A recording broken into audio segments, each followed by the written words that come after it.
Saludos, somos estudiantes del Centro Universitario de Occidente de la Universidad San Carlos de Guatemala. En esta ocasión, abordaremos la introducción a la mecánica de materiales, algunos conceptos básicos para comprender la asignatura. Este video fue elaborado por el Grupo 13 del Laboratorio de Resistencia de Materiales 1. Primeramente tocaremos el tema de esfuerzo normal y deformación unitaria normal, ya que el esfuerzo es un concepto que está ligado a la resistencia de un material, mientras que la deformación hace referencia al cambio de forma y alargamiento del mismo. Ambos conceptos son indispensables para el análisis y diseño de máquinas y estructuras, ya que el concepto aquí, digamos, en esta presentación, primeramente tocamos el concepto de esfuerzo, ya que el esfuerzo es la base fundamental de la deformación de diversos materiales, puede ser madera, plástico, metal, etcétera, etcétera. Entonces el concepto nos menciona que se define como la fuerza por unidad de superficie que soporta o se aplica sobre un cuerpo, es decir, es la relación entre la fuerza aplicada y la superficie en el cual se aplica dicha fuerza. En sí podemos ver en esta imagen en donde se aplica la fuerza y este material se fue deformando. Entonces eso sería un punto, digamos, un punto del concepto de esfuerzo. Acá pasamos a esfuerzo normal. Los esfuerzos normales por lo general ocurren en elementos como cables, barras o columnas sometidos a las fuerzas que actúan a lo largo de su propio eje, los cuales pueden ser de tensión o de compresión. Además de tener resistencias, los materiales deben tener rigidez, es decir, tener la capacidad de oponerse a las deformaciones, puesto que una estructura demasiado deformable puede llegar a ver comprometida su funcionalidad y obviamente su estética. Entonces, como mencionamos anteriormente en la imagen que vimos en la primera presentación, una fuerza aplicada a un objeto puede deformarlo, pero dependiendo de la capacidad o del peso del objeto encima del material que lo va a soportar. Entonces, si el material tiene un material resistente, no puede deformarse fácilmente. Aquí tenemos una fórmula de esfuerzo. El esfuerzo es igual a la fuerza partido el área, y también tenemos esta otra parte donde nos menciona si se comprime entonces es negativo, si es de tracción es positivo. Y acá podemos también pasar a lo que es la deformación unitaria normal. Como fuimos mencionando en las dos presentaciones, las deformaciones en los materiales se dan de diversas maneras. Puede ser por el peso que soporta dicho material, digamos el esfuerzo que está involucrado, el material puede llegar a deformarse. Entonces, como podemos ver aquí, el cambio de la longitud de los elementos denominados de deformación lineal o longitudinal se representa por el símbolo de alargamiento. Se denomina como la diferencia de la longitud final. Entonces acá podemos ver otra fórmula de la deformación unitaria. Promedio es igual al alargamiento partido la longitud y igual a la longitud final menos la longitud inicial partido la longitud inicial. Entonces esto serían las fórmulas de la deformación unitaria normal. Otros ejemplos están basados aquí, como por ejemplo en esta parte donde vemos un resorte, ya que los resortes pueden deformarse pero pueden llegar de nuevo a su estado inicial a la hora de aplicarles una fuerza en donde o dependiendo de la fuerza, porque a veces si se le da mayor fuerza a un resorte puede ser que no llegue al 100% de su estado inicial, puede ser que llegue a un 5% de su estado inicial. A continuación tenemos la deformación unitaria normal. Una barra recta cambiará su longitud al cargarla axialmente, haciéndose más larga en tensión y más corta en compresión. El alargamiento de un segmento se denomina alargamiento por unidad de longitud o deformación unitaria y se denota con la letra griega epsilon. La deformación unitaria por tensión se considera positiva. Miremos esta imagen en donde existe una prolongación en cuanto a la longitud del elemento, por eso sería positiva, mientras que en la deformación unitaria por compresión será negativa en términos matemáticos, pues en este caso existe una reducción de la longitud. La deformación epsilon se denomina deformación unitaria normal, debido a que está asociada con los esfuerzos normales. Como la deformación unitaria normal es la razón de dos longitudes, esta será una cantidad adimensional. Los valores numéricos de la deformación unitaria suelen ser muy pequeños debido a que las barras hechas de material estructural solo experimentan cambios pequeños de longitud cuando se someten a cargas. En cuanto al esfuerzo uniaxial y la deformación unitaria uniaxial, consideremos que las definiciones de esfuerzo normal y de deformación unitaria normal se basan en análisis estáticos y geométricos. Por lo tanto, el requisito principal es que la deformación de la barra sea uniforme en todo su volumen, lo que a su vez requiere que la barra sea prismática, que las cargas pasen por los centroides de las secciones transversales y que el material sea homogéneo, o sea que sea el mismo en todas partes. El estado de esfuerzo y de deformación unitaria resultantes es lo que se le denomina esfuerzo uniaxial y deformación unitaria uniaxial. Ahora bien, consideraremos los diagramas de esfuerzo de deformación unitaria.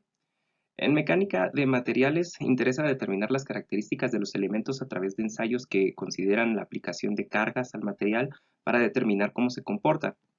Después de realizar un ensayo de tensión o compresión y de determinar el esfuerzo y la deformación unitaria, podemos trazar un diagrama de esfuerzo en función de la deformación unitaria.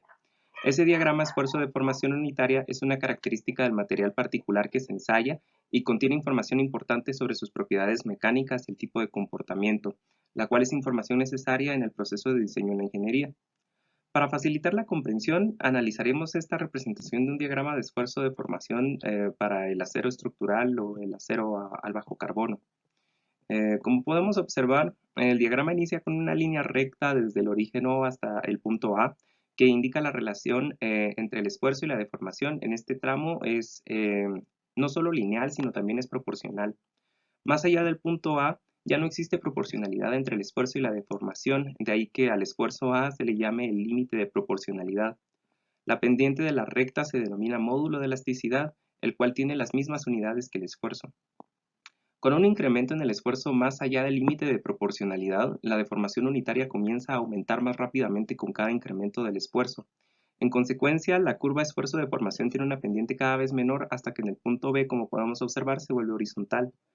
A partir de este punto ocurre un alargamiento considerable, sin un incremento notable en la fuerza de tensión. Este fenómeno se conoce como fluencia del material y en el punto B se denomina punto de fluencia. El esfuerzo correspondiente se conoce como esfuerzo de fluencia al acero. En la región BC, el material se vuelve perfectamente plástico, lo que significa básicamente que se deforma sin un aumento en la carga aplicada. Después de experimentar con grandes deformaciones que ocurren en la región BC, el acero comienza a endurecerse por deformación. Durante el endurecimiento por deformación, el material experimenta cambios en su estructura cristalina, resultando en una resistencia mayor del material ante una deformación adicional. Al final, la carga llega a su valor máximo y el esfuerzo correspondiente en el punto D se denomina esfuerzo último. Un alargamiento adicional de la barra en realidad se acompaña de una reducción de la carga y en la fractura finalmente que ocurre en el punto E. Ahora, cuando hablamos de esfuerzo de fluencia y el esfuerzo último de un material, pues también consideremos que se denominan asimismo resistencia de fluencia y resistencia última respectivamente. Definamos resistencia como la capacidad de una estructura para soportar cargas. Cabe mencionar que en la proximidad del esfuerzo último la reducción del área de la barra es aparente y se presenta una estricción pronunciada de la barra. Por ejemplo, la resistencia de fluencia de una viga es la magnitud de carga requerida para ocasionar fluencia en la viga, y la resistencia última de una armadura es la carga máxima que ésta puede soportar, es decir, la carga de falla. Sin embargo, al realizar un ensayo de tensión de un material específico, se define la capacidad de soporte de carga por los esfuerzos en la muestra, en lugar de las cargas totales que actúan en la muestra. Como resultado, la resistencia de un material usualmente es considerada como un esfuerzo. La carga total que puede soportar la barra disminuye después de que se alcanza el esfuerzo último, pero esta reducción se debe a la disminución del área de la barra y no a la pérdida de resistencia del material. Los materiales como el acero estructural, que sufren deformaciones unitarias permanentes antes de la falla, se clasifican como dúctiles, Por ejemplo, la ductilidad es la propiedad que permite que una barra de acero se pueda doblar o que se pueda formar un arco circular con ella, o se trefile, por ejemplo, para formar un alambre sin romperse. Los materiales que presentan comportamiento dúctil son capaces de absorber grandes cantidades de energía de deformación antes de la fractura. Por su parte, los materiales que fallan en tensión a valores relativamente bajos de deformación unitaria se clasifican como frágiles. Muchos plásticos se utilizan para fines estructurales debido a su peso ligero, su resistencia a la corrosión y sus buenas propiedades de aislamiento eléctrico. Sus propiedades mecánicas pues varían enormemente, ya que algunos son gráfiles y otros dúctiles. Al diseñar con plásticos es importante considerar que sus propiedades se afectan en gran medida por los cambios de temperatura y el transcurso del tiempo. La deformación elástica es aquella que cuando se quita el esfuerzo, el material regresa a la forma que tenía originalmente. La deformación es reversible y no es permanente. Como observamos en la figura, el material en el numeral 1 se encuentra sin aplicarse algún tipo de esfuerzo. En la parte 2 ya se le aplicó un esfuerzo, por lo tanto existe una deformación. Al retirarle el esfuerzo, la deformación es reversible y no es permanente. Dentro de este tema tenemos algo denominado límite de elasticidad. Casi todos los materiales pueden sufrir una pequeña deformación elástica, pero hay un punto a partir del cual ya no hay retorno a sus dimensiones iniciales. Ese punto se llama límite de elasticidad o elástico. Lógicamente, conforme va variando el tipo de material, asimismo varía su límite. La deformación plástica es la deformación en la cual los cambios que se dan son irreversibles. Un ejemplo claro es la plasticina. Al aplicársele una fuerza, sufre una deformación y al retirarle la fuerza, la deformación es irreversible porque ya no vuelve a su forma original. También tenemos un límite de plasticidad y este es el punto cuando el material o objeto se acaba rompiendo debido a la fuerza que se le aplica. La ley de Hooke es la relación lineal entre el esfuerzo y la deformación unitaria para una barra en tensión o compresión simple. Y está dada por el esfuerzo axial, que es igual a E, una constante de proporcionalidad llamada módulo de elasticidad o de Young, por epsilon, que es la deformación unitaria axial. El módulo de Young significa que es un valor que representa lo fácil que es o no deformar un material. En pocas palabras, estirar un material. Está dado porque E es igual a sigma partido epsilon. Sigma es esfuerzo que está dado por fuerza partido área. Epsilon está dado por la variación en la longitud partido la longitud inicial. La relación de Poisson es la relación entre deformación latitudinal y la deformación longitudinal. B, que es n en alfabeto griego, deformación unitaria lateral partido deformación unitaria axial. Estas generalmente tienen signos opuestos, ya que una deformación unitaria axial en una barra a tensión es positiva y la deformación unitaria lateral es negativa debido a que el ancho disminuye. El esfuerzo cortante es un esfuerzo que provocan fuerzas perpendiculares al eje longitudinal del elemento, aplicadas en sentidos contrarios, casi en la misma vertical que tienden a cortarlo. Tenemos corte directo y corte por punzamiento. En la fórmula de esfuerzo, que es igual a fuerza partido área, el área en el corte directo es la nueva cara a realizar el corte que tenemos acá y corte por punzamiento es el agujero que queda al realizarse el corte. Es el área que tenemos que considerar al hacer los cálculos. Y la deformación unitaria cortante es una medida del cambio en el ángulo que se produce entre dos pequeños segmentos de línea que originalmente eran perpendiculares entre sí. Podemos observar acá, tenemos un ángulo conocido que se mide en radianes, es un cuerpo que no está deformado y acá un cuerpo que sí está deformado y tenemos un nuevo ángulo a calcular. Muy bien, a continuación, esfuerzos y cargas permisibles. ¿Qué nos dice? Al estudiar mecánica de materiales, el interés del diseño es la resistencia, es decir, la capacidad de un objeto a soportar o transmitir cargas. Una estructura es cualquier objeto que debe soportar o transmitir cargas. Por ejemplo, en la imagen que se muestra podemos visualizar que hay una estructura con postes que están soportando una carga, en este caso la losa. Pero antes de haber diseñado esta estructura, se analizaron distintos factores, y uno de ellos muy importante es el factor de seguridad. El factor de seguridad nos dice que la resistencia real de una estructura debe ser mayor a la resistencia requerida. La razón en la resistencia real es la requerida, se denomina factor de seguridad N, el cual siempre es mayor a 1.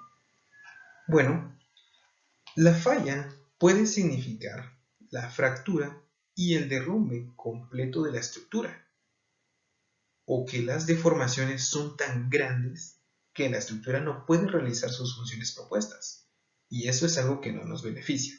El factor de seguridad se puede hallar mediante la fórmula que se presenta, que es Fs es igual a la resistencia real partido la resistencia requerida. En la determinación de un Fs, el factor de seguridad, también se deben considerar aspectos como la probabilidad de sobrecarga de la estructura, tipos de carga, ya sean estáticas o dinámicas, si las cargas se aplican una vez o se repiten, posibilidades de falla por fatiga, imperfecciones de construcción de los materiales, muchos factores, pero debido a esto los factores de seguridad deben determinarse con una base probabilística. Por eso mismo se dice que un ingeniero no diseña una estructura para que nunca falle, sino al contrario, diseña la estructura controlando el fallo que podría dar en algún futuro. Muy bien, ahora vamos a los esfuerzos permisibles. Bueno, ahora tenemos los esfuerzos permisibles. Para muchas estructuras es importante que el material permanezca dentro del intervalo linealmente elástico, a fin de evitar deformaciones permanentes cuando se remuevan las cargas. Así, al aplicar un factor de seguridad respecto al esfuerzo de fluencia o a resistencia a la fluencia, se obtiene un esfuerzo permisible que no debe rebasar en la estructura, el cual se determina mediante la expresión esfuerzo permisible es igual a la resistencia a la fluencia partido el factor de seguridad. Para tensión y cortante respectivamente, tenemos que el esfuerzo permisible es igual al esfuerzo en Y partido N1 y el esfuerzo de corte permisible es igual al esfuerzo de corte en Y partido E. En ocasiones el factor de seguridad se aplica en esfuerzos últimos en lugar del esfuerzo de fluencia. Este método es adecuado para materiales frágiles, como el concreto. Sabemos que el concreto es un material muy frágil.